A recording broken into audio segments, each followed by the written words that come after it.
Hi friends, എല്ലാവർക്കും നമസ്കാരം.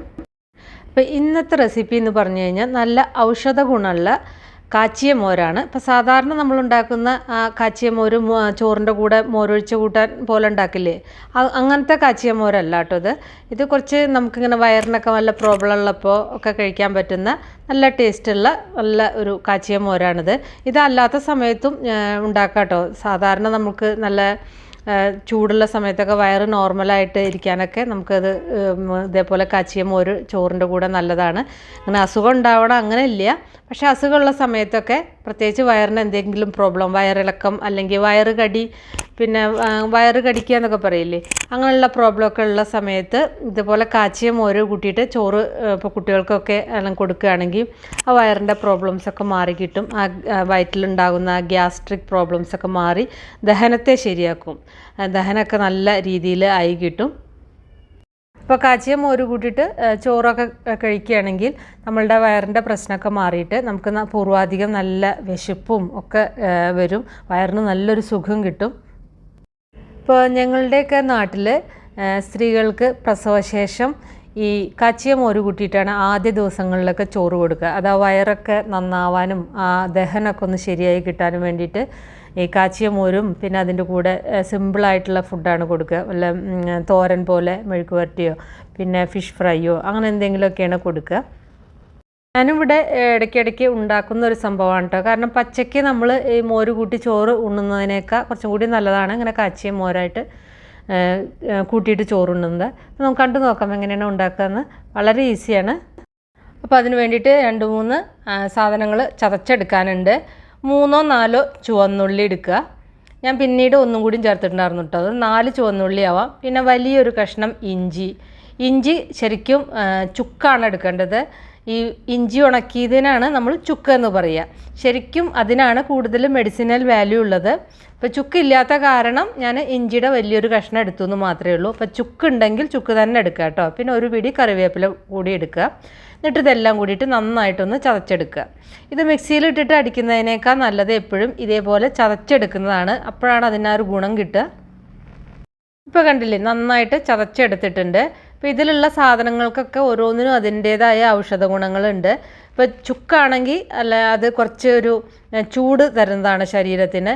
നേരെ മറിച്ച് ചുവന്നുള്ളി ആണെങ്കിൽ ശരീരത്തിന് തണുപ്പുള്ളതാണ്. അപ്പോൾ എല്ലാം കൂടി ചേർക്കുമ്പോൾ അതൊന്ന് ബാലൻസ് ആവും. ചൂടുള്ളതും തണുപ്പുള്ളതും എല്ലാം കൂടി ചേർക്കുമ്പോൾ അത് ബാലൻസ് ആവും.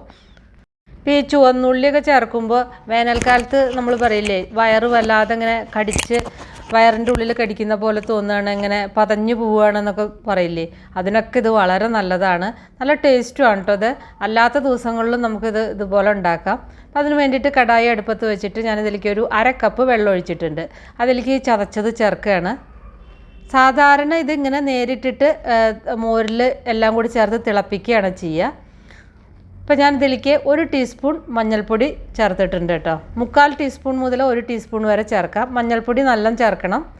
അറിയാലോ, മഞ്ഞൾപ്പൊടി നല്ലൊരു ആൻറ്റിസെപ്റ്റിക്കൊക്കെയാണ്.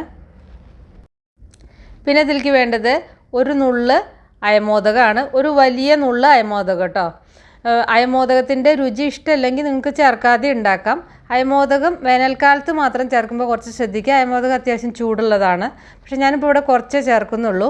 അയമോദകം ഇതിൻ്റെ കൂടെ വേണമെങ്കിൽ ഒന്ന് ചതക്കാം കേട്ടോ. ഞാനിപ്പോൾ ഇത് ഡയറക്റ്റായിട്ട് ചേർക്കുന്നതാണ്. അയമോദകം പറഞ്ഞു കഴിഞ്ഞാൽ നമ്മുടെ വയറ്റിലെ ഗ്യാസിൻ്റെ വല്ല പ്രോബ്ലം ഉണ്ടെങ്കിലും അതുപോലെ നമുക്ക് ലൂസ് മോഷനുള്ള സമയത്തൊക്കെ അയമോദകത്തിൻ്റെ വെള്ളം കുടിക്കില്ലേ, വളരെ നല്ലതാണ്. അതിൻ്റെ വയറ്റിലെ ഗ്യാസൊക്കെ മാറിയിട്ട് നല്ല വിശപ്പുണ്ടാവാനൊക്കെ അയമോദകം വളരെ നല്ലതാണ്. കാരം സീഡ് എന്ന് പറയും. ഇനി ഇതൊരു 2-3 മിനിറ്റ് നന്നായിട്ടൊന്ന് തിളപ്പിക്കുക.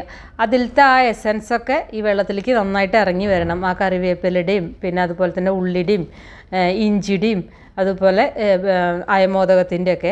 ഞാൻ പറഞ്ഞ പോലെ ഇഞ്ചിക്ക് പകരം ശരിക്കും ചുക്കാണ് ചേർക്കേണ്ടത്. ചുക്കുണ്ടെങ്കിൽ അത് തന്നെ ചേർക്കുക കേട്ടോ. ഞാനിപ്പോൾ ഇതിലേക്ക് 1/2 ലിറ്റർ മോരാണ് ഉപയോഗിക്കുന്നത്. ഈ മോര് അതായത് ബട്ടർ മിൽക്ക്, ഇതിപ്പോൾ നമുക്കിവിടെ വാങ്ങിക്കാൻ കിട്ടും ബട്ടർ മിൽക്ക്.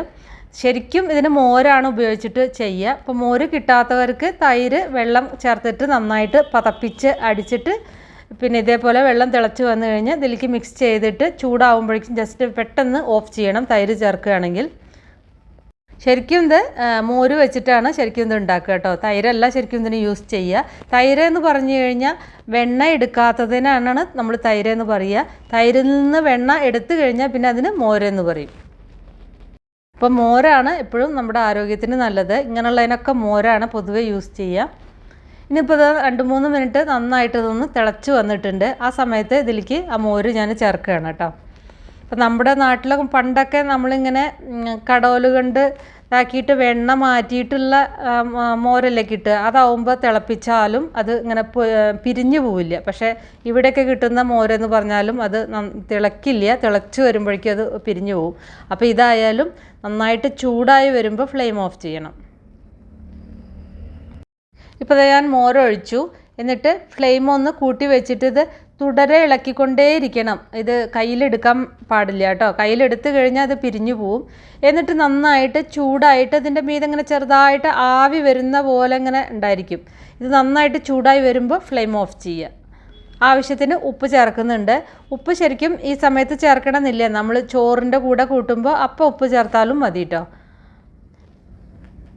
ഞാനിപ്പോൾ ആദ്യമേ ഉപ്പ് ചേർത്തിരിക്കുകയാണ്. ഇനി നന്നായി ചൂടായി വരട്ടെ. ഇപ്പോൾ ഇതാ ഇതിൻ്റെ മീതെ ഇങ്ങനെ ആവി പോലെ കാണുന്നില്ലേ? ഈ ആവി വരുന്നതോടുകൂടി ഇത് ഫ്ലെയിം ഓഫ് ചെയ്യണം. ഇത് തിളയ്ക്കാനൊന്നും പാടില്ല. എന്നിട്ട് കുറച്ച് നേരം ഒന്ന് അടച്ചു വയ്ക്കുക. അതിൻ്റെ ആ ഫ്ലേവറൊക്കെ ഇതിലേക്ക് നന്നായിട്ട് ആ മോരിലേക്ക് പിടിച്ചോളും. നല്ല ടേസ്റ്റാണ് കേട്ടോ ഇത് ചോറിൻ്റെ കൂടെ കഴിക്കാൻ മാത്രമല്ല വെറുതെ ഇങ്ങനെ കുടിക്കാനും നല്ല ടേസ്റ്റുമാണ്. വളരെ ആരോഗ്യപ്രദായകവുമാണ്.